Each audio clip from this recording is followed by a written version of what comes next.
বর্ধমান জেলা প্রশাসন ও পৌরসভার অভিযান শুরু হলো আজ থেকে। বুলডোজার দিয়ে ভেঙে দেওয়া হয় রাস্তার পাশে থাকা একাধিক দোকান বর্ধমান শহরে।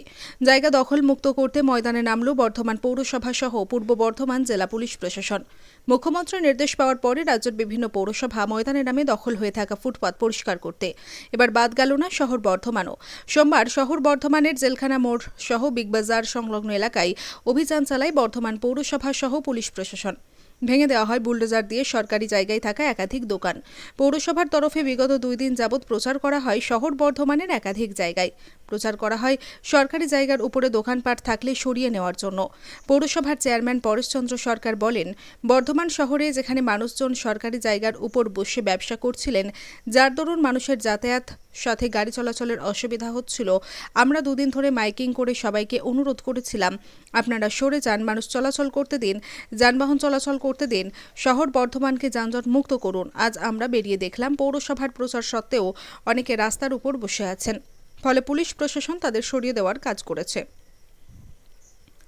কাউকে জোর করে সরানো হয়নি, উচ্ছেদও করা হয়নি।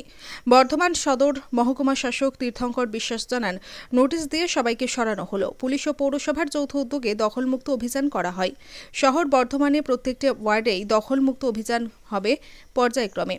দোকানপাট ভেঙে দেওয়ায় ক্ষোভে ফেটে পড়েন স্থানীয় দোকানদাররা। স্থানীয় এক মহিলা ব্যবসায়ী তিনি সাংবাদিকদের সম্মুখীন হয়ে জানান, এবার আমাদের চুরি করতে হবে। আমাদের আগেভাগে কিছুই জানানো হয়নি, শুধু মাইকিং করে জানানো হয়েছিল রাস্তার উপর থেকে জিনিসপত্র সরিয়ে নিতে। আমরা সরিয়ে নিয়েছিলাম, কিন্তু দোকান ভেঙে গুঁড়িয়ে দেবে সেটা আমরা জানতাম না। সুসাইড করব, কিছু করার নেই, কিছু উপায় নাই, নালে চুরি ছিনারি করতে হবে। আমাদেরকে কিচ্ছু বলা যায় বলিনি তো।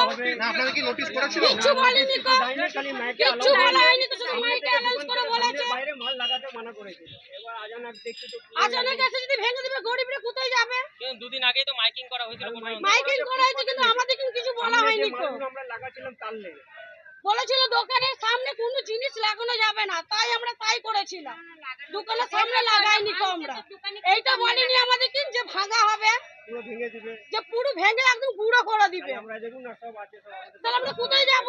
মিস্ত্রি ধরে ব্যবসা করছে। আমাদের 17 বছর থেকে আজকে ব্যবসা হচ্ছে। এই যে পরিস্থিতি এরপর আপনারা কি করবেন? এরপর আমরা কি করব? কি করব? এরপর মমতা ব্যানার্জিকে তার নিতে হবে, একটা ব্যবসার লেগে একটা লাইন আমাদেরকে দেখিয়ে দিতে হবে। আপনারা কি মমতা ব্যানার্জিকে জানাবেন? মমতা ব্যানার্জিকে জানাতে কিছু করার নেই। ওই দিদি তো সব করছে বসে বসে, দিদি না করলে কিছু কেউ করতে পারবে না। ওই মমতা দিদি আজকে এসব করছে, ভোট নিয়ে মমতা লাদ মারছে। তাহলে সব গরিবরা বাল বাচ্চাদেরকে সুসাইড করাবে, বিষ খাওয়াবে, বা মরতেও দিতে পারবে না, ভয় ভাব সুসাইড করবে। ব্যবসায়ী আজাদ আলী জানিয়েছেন, আমার দোকান শুধু ভাঙা হলো, শুধু আমাদের কোনো নোটিশ দেওয়া হয়নি। আমরা আগে জানলে দোকান খুলে নিয়ে রাখতাম। এখন কি করব, কিভাবে চালাবো, আমাদের সংসার কিছুই বুঝতে পারছি না। পৌরসভা থেকে লোন নেওয়া আছে, কিভাবে পরিশোধ করব সেই লোন? এখন সুইসাইড করা ছাড়া আমাদের কোনো উপায় নেই, এমনটাই তিনি বলেন। বলছি আমরা এখানে করে কমে খাচ্ছিলাম, আমাদের দোকানটা শুধু শুধু ভাঙা হলো, আমাদের কোনো রিপোর্ট দেয়নি, কিছুই বলেনি কো। আমরা যদি এরকম যদি জানতাম আগে থেকে খুলে রেখে দিতাম, তা আমরা এখন কি করব? আমাদের সংসার কি করে চালাবো? পৌরসভা তো বলছে যে আগে থেকে মাইকিং করা হয়েছিল। মাইকিং করেছে, আমাদের দোকানে তো বলে যায়নি কো, নোটিশও দেয়নি, কিচ্ছু বলেনি কো। আমরা পৌরসভা থেকে লোন নিয়ে আছে, দিদি যে লোন নিচ্ছে সেই লোন আমরা কি করে শোধ করব? এবার সুসাইড করার ছাড়া উপায় নেই, কিছু গলায় দড়ি দিতে হবে। আমার সংসার কি করে চালাবো? যেগুলো কাজ করা সেগুলো করছে না কো। রাস্তা অত বড় বড় ভাঙচুর হয়ে পড়ে রয়েছে, মানুষ যেতে পারছে না, সেই ছাড়া কি কোনো বিকল্প নেই কো। এত টোটো বেড়ে গেছে রাস্তাঘাটে, আর টোটোর জন্য আমাদের ফুটপাতের অবস্থা এরকম, সেগুলোকে তো দেখতে হবে। আপনার দোকান ভেঙেছে? আমার এই দোকান কিসের দোকান? আমার কাপড়ের দোকান ছিল। এখন পৌরসভা লোন কি করে শোধ করবে? কি করে শোধ করবো? সুসাইড করতে হবে, আর তো কিছু করার নেই কো। কোথা থেকে দেবো আমি টাকা? এই দোকান থেকে লোন চালাচ্ছিলাম, আমি 20,000 টাকা লোন নিয়েছি, কোথা থেকে দেবো? দিদিকে এটা তো বিকল্পর কোনো জায়গা করে দেওয়া দরকার ছিল, বলা দরকার ছিল। পৌরসভা থেকে বলতে বিকল্প রাস্তা দেওয়া হবে। তো এখন তো আমাদের কিছুই বলা হয়নি। আমাদের যদি সময় দিত তাহলে তো আমরা সেরকমভাবে দোকানটাকে ইয়ে করে দিতাম, খুলে দিতাম সব। আমাদের মাল মেলে সব নিয়ে চলে গেল, আমাদের যা দুটো জিনিসপত্র ছিল সব গাড়িতে তুলে নিয়েছে। তাহলে এগুলো কি হবে? কি নাম আপনার? আমার নাম আজাদ আলী।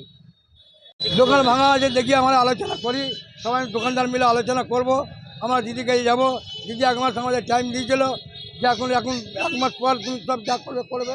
এরা তার আগে প্রশাসন এসে আমাদের সব ভেঙে দিল, পৌরসভার লোক এসে ভেঙে দিয়েছে। আজকে বর্ধমান শহরে আপনি চিন্তা করতে পারবেন না, চোখের পাতা ফেলা যায় না যে টোটো উঠতে গেল, মানে মিনিটে মিনিটে টোটো, তাদের ব্যবস্থা করছে না, রাস্তাঘাটের ব্যবস্থা করছে না। আমরা রাস্তা থেকে অনেক দূরে আছি, আমাদের রাস্তা থেকে অনেক দূরে আছি, যে আমাদের দোকান সব ভেঙে দিয়েছে। আমাদের টাইম দিল দিদি, 1 মাস টাইম দিদি, 1 মাস টাইম দিয়েছিল। তারপর আমার দিদির কাছে যেতাম আমরা সবাই মিলে, আর এরা সব না শুনে এরা 1 মাস আগে আমরা সব ভেঙে দিল। হ্যাঁ, তাই আমরা ব্যবস্থা করবো, টোটো করে ব্যবস্থা করছে না।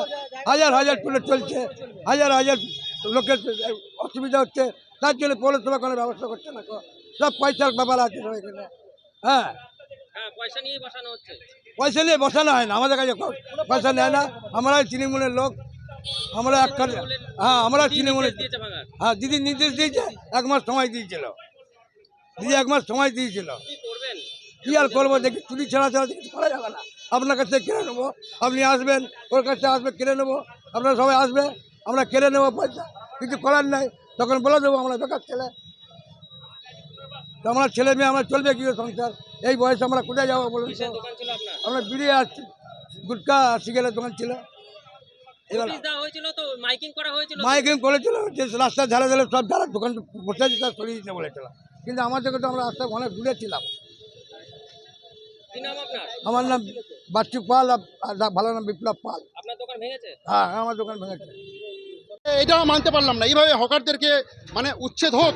এখনো বলছি পরিষ্কার হোক, রাস্তা ভালো হোক, সবাই চাই উন্নয়ন হোক, কিন্তু এইভাবে জোর করে এটা মানে না। চাইছি আবার কি, যা হতো হয়ে গেল। সময় দেওয়া হতো, সময় দেওয়া দিলে ভালো হতো, আমরা সময় পাইনি। এই হকারগুলো ও মাইকিং করেছে, কি মাইকিং করেছে? কি মুখ্যমন্ত্রী সর্বশ্রেষ্ঠ, মুখ্যমন্ত্রীর উপরে কেউ না। কি মাইকিং করেছে যে মাল তোমরা নিজের দায়িত্বে রাখো, যেখানে সেখানে গাড়ি রাখবে না, একবারও বলা নেই মাল সরিয়ে নাও, তাহলে কিন্তু এরা আজকে মাল সরাতে বাধ্য হতো, কিন্তু মাল সরাতে বলা হয়নি। এটা যেটা হচ্ছে এটা কিন্তু ভুল হচ্ছে। এই লোকগুলো দেখুন না, এই হুড়ুহুড়ি করে এত টাকার মাল কোথায় নিয়ে যাবে? এই মুহূর্তটা কোথায় নিয়ে যাবে? না, এটা অন্যায়। আমরা এখনো বলছি মাননীয় মুখ্যমন্ত্রী আমাদের সর্বশ্রেষ্ঠ। না না না না, এটা ভুল হচ্ছে, এটা আমরা মানতে পারছি না। যেটা আছে সেটাকে এভিকশন করা হলো, ফেয়ার নোটিশ দিয়ে করা হয়েছে। 3 দিন ধরে মিউনিসিপ্যালিটি মাইকিং করেছে। আজকে পুলিশ, অ্যাডমিনিস্ট্রেশন এবং মিউনিসিপ্যালিটি দুটোকে আজকে আমাদের পুরোটাই দখলমুক্ত করা হবে। অনেকগুলো দোকানে ইলেকট্রিসিটি ফাইন অনুযায়ী তাদেরকে কেন দেওয়া হচ্ছে? এটা মিউনিসিপ্যালিটির এভিকশন প্রোগ্রাম, ঠিক আছে? ওরা কিভাবে কালেকশন হয়েছে জানি না, ঠিক আছে, কিন্তু এটা সরকারি জায়গা, মিউনিসিপ্যালিটি পারমিশন নেই, বেআইনি দখল হিসেবে ডিট করা হয়েছে এবং ধরা হয়েছে। আমরা সার্ভের জন্য মিটিং করছি সাব ডিভিশন লেভেলে। প্রত্যেকটা 35টা ওয়ার্ডে প্রত্যেকটা কাউন্সিলর এবং আমাদের পুরো যে সাব ডিভিশন কমিটির সার্ভে করবে। সার্ভে করার পর প্রত্যেকটা ওয়ার্ডে আইডেন্টিফিকেশন হবে, তারপর একটা একটা করে আমরা প্ল্যান করে প্রত্যেকটা ওয়ার্ডে দখলমুক্ত করা হবে পর্যায়ক্রমে। আজকে কোন এলাকা করা হচ্ছে? আজকে আমার জেলখানা রোড থেকে মুড়িবাগান অব্দি এই রাস্তাটা বিবি ঘোষ রোড, আর শহরে তো আরো অন্য জায়গায় রয়েছে, সব জায়গায় পরপর করে পর্যায়ক্রমে করা হবে, সব জায়গাতেই করা হবে। আজকে থেকে শুরু হলো। মমতা ব্যানার্জির উপর আমাদের সম্পূর্ণ আস্থা আছে। আমরা জানি উনি আমাদেরকে পুনর্বাসন দেবেন, ঠিক আছে, কিন্তু বর্ধমান পৌরসভার চেয়ারম্যান একদম অনৈতিক কাজ করেছেন।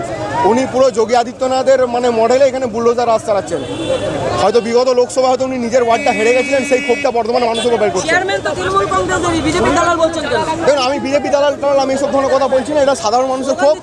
হ্যাঁ, মানুষের ক্ষোভের স্লোগান দিচ্ছে, কিন্তু চেয়ারম্যানের এটা আরো পরিকল্পনা করে করা দরকার ছিল।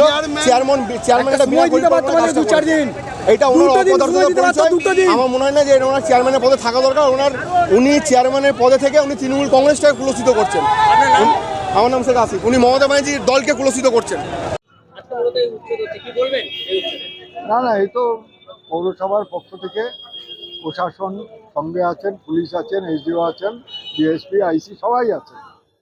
বর্ধমানের রাস্তাঘাট যেগুলো রাস্তার উপরে মানুষজন বসে আছেন, দোকানপাট করছেন, গাড়ি চলাচল, লোক চলাচলের অসুবিধা হচ্ছে। আমরা এই 2 দিন ধরে মাইকিং করে সবাইকে অনুরোধ করেছি, আপনারা সরে যান, মানুষকে চলতে দিন, গাড়ি ঘোড়া চলতে দিন, বর্ধমানকে যানজট মুক্ত করুন। এই অনুরোধ 2 দিন ধরে আমরা জানিয়েছি।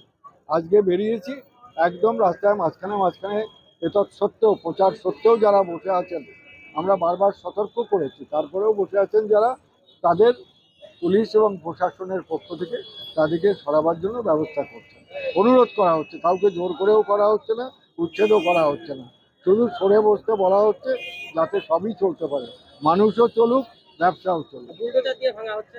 বুলডোজার দিকে কিছু না, এটা তো তারা নিজেরা ঘর ছেড়ে দিয়ে গেছে, খালি ঘরগুলো রাস্তার উপরে পড়ে আছে, সেই জন্য এটা পরিষ্কার করেছে। যদি তারা না সরে যেতেন, মানুষ থাকা অবস্থায়, জিনিসপত্র থাকা অবস্থায় কোনো বুলডোজারও লাগেনি, কিছুই লাগেনি। এটা কি শহর জুড়েই হবে এখন? চেষ্টা করা হচ্ছে, যতটা সম্ভব হয় আমরা তো করবই। আমরা চাইছি বর্ধমানে যানজট মুক্ত হোক শহরটা, আমরা চাইছি সকলে ব্যবসা বাণিজ্য